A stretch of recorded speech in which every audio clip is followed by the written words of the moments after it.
maka yaitu dia ditalkinkan. Nah, ini namanya talkin yang kedua. Talkin yaitu adalah ditalkinkan bagi ketika dia sudah dikebumikan, maka ditalkinkanlah oleh orang tua. Kalau tidak ada orang tua, siapa?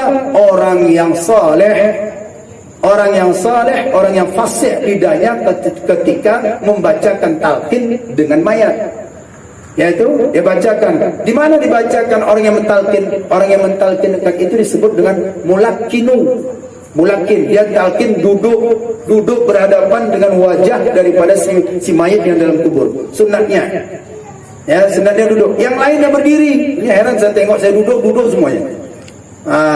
Jadi sunatnya duduknya si talqin, yang lain berdiri mengelilingin daripada kubur. Maka di situ fa inna rahmatan zilu, maka di situlah rahmat Allah turun.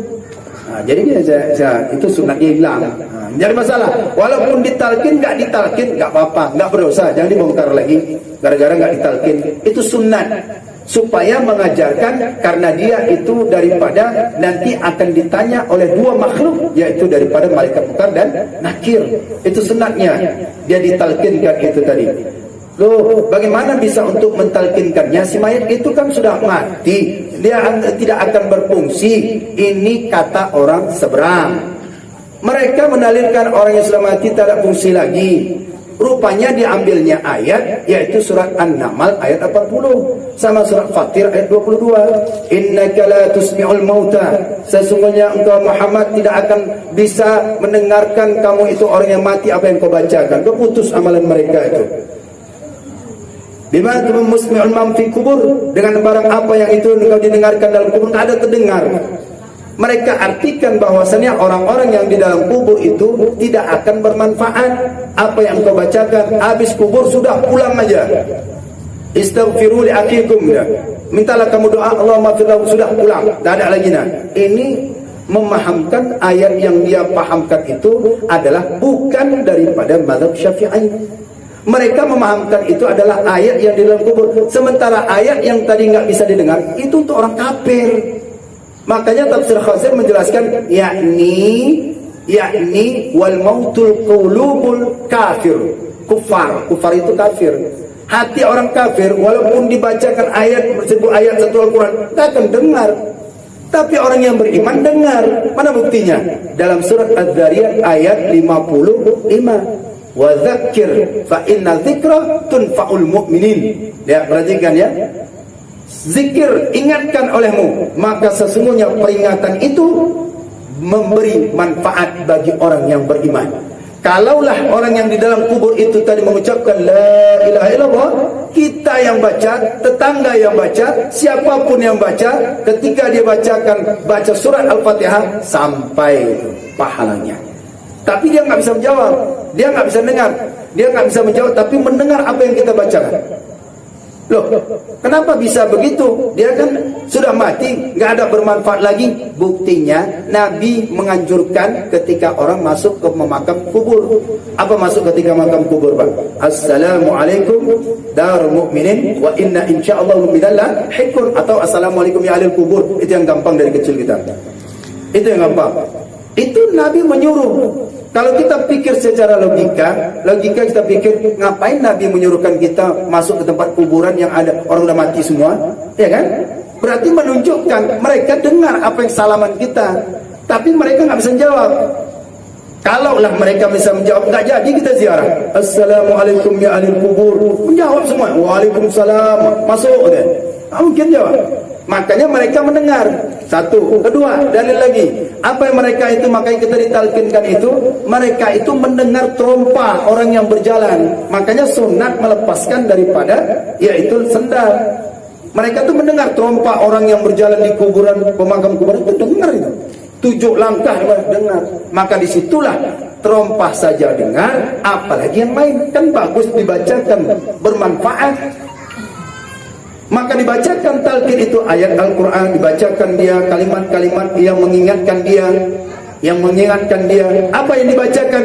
Uzkurul kharajta minad dunya syahadatan an la ilaha illallah. Sebutkan olehmu engkau keluar daripada dunia ini, maka ucapkan olehmu syahadat la ilaha illallah. Fa idza ja'alaka malakani, maka apabila datang dua orang malaikat, itu makhluk, la takhaf, jangan engkau takut. Maka apabila dia berkata ma rabbuka wa ma nabiyuka wa ma kiblatuka wa ma imamuka, siapa Tuhanmu? Jawab olehmu Allahu Rabbi. Jadi orang hidup mengajarkan. Jadi saling tolong menolong itu bukan hanya waktu ketika saat hidup, ternyata ketika meninggal kita tolong dia, yaitu mengucapkan ketika ditanya nanti oleh malaikat mungkar dan nakir. Kalau dia beriman, insya Allah selamat dari pertanyaan. Tapi kalau dia tidak beriman, dalam ayat itu nggak akan bisa jawab. Makanya itu tugas kita hanya usaha, yaitu daripada mengajarkan si mayit itu.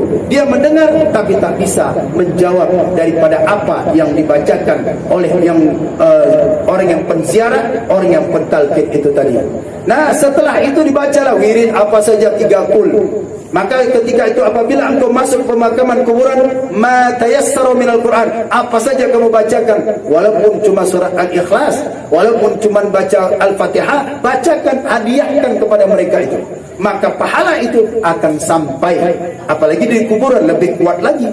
Apalagi di hadapan dia dimerengkan ke liang lahat, itu lebih cepat lagi itu. Yang dari jauh saja, ciptaan manusia dari sini sampai ke Amerika, telepon WA, dia bisa sampai. Ini Allah yang maha tahu. Ayat Al-Quran ketika bacakan, masa tidak sampai yang kira-kira lebih daripada 2 meter? Ini logika melawan daripada perkataan mereka. Jadi oleh karena itu, ketika setelah mentalkinkan oleh si mayit, maka yaitu ditaburkanlah bunga-bunga. Ini gimana nih? Syubhat, khurafat, bid'ah atau tidak? Disunnatkan ketika meletakkan sesuatu yang harum-harum. Apa itu? Disebut dengan air bunga. Sekarang air bunga. Kalau Nabi SAW itu meletakkannya apa? Yaitu pohon pelepah kurma. Kenapa Nabi meletakkan pohon pelepah kurma? Karena pada saat itu Nabi sedang lewat. Saat sedang lewat, Nabi mendengar ada jeritan yang di dalam kubur. Maka beritanya sahabat, wahai engkau sahabat, apakah kau mendengar yang di dalam kubur? Tidak ya Rasulullah. Kenapa ya Rasulullah? Ini sedang disiksa. Tolong kamu ambilkan pelepah kurma. Pelepah kurma. Ambil pelepah kurma, maka diletakkan itu setidaknya meringankan siksaannya yang di dalam kubur. Letakkan gitu. Nah, kalau tidak ada pelepah kurma, pohon apa nih? Pelepah kelapa. Di kampung-kampung sering letakkan pelepah kelapa. Setelah meninggal diletakkan di situ sampai dia itu kering. Selama dia itu basah, itu senantiasa bermanfaat, terus tercucurkan. Nah, sekarang kalau tidak ada pelepah daripada pohon kelapa, yaitu bunga yang harum-harum, air kelapa, itu diletakkan dia. Nah, itu dalilnya Nabi itu. Selama dia harum-harum, selama dia wangi, yaitu diletakkan bunga-bunga. Tapi kalau bunga yang tak mati-mati, itu tak ada manfaat.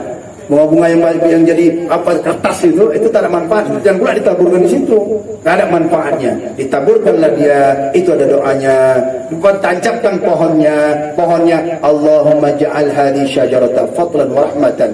Ya Allah, jadikanlah pohon ini, kayu ini bermanfaat, rahmat bagi si mayit ini tadi. Selama tertancap itu pohon, selama itu basah daripada pohon-pohon, selama basah daripada daun-daun itu, maka akan tercucurkan rahmat dan Allah meringankan daripada siksaan yang si mayit di dalam kuburnya itu tadi. Itu namanya yaitu talqin. Jadi intinya apabila ditalqinkan, bahkan dianjurkan dan disunatkan talqin, bukan mengada-ngada. Jadi apabila ada yang itu tidak ada talqin, kita pulang aja tak ada, berarti dia belum baca hadis, dia baca setengah-setengah. Dia pahamnya adalah paham melalui daripada secara zahir ayat.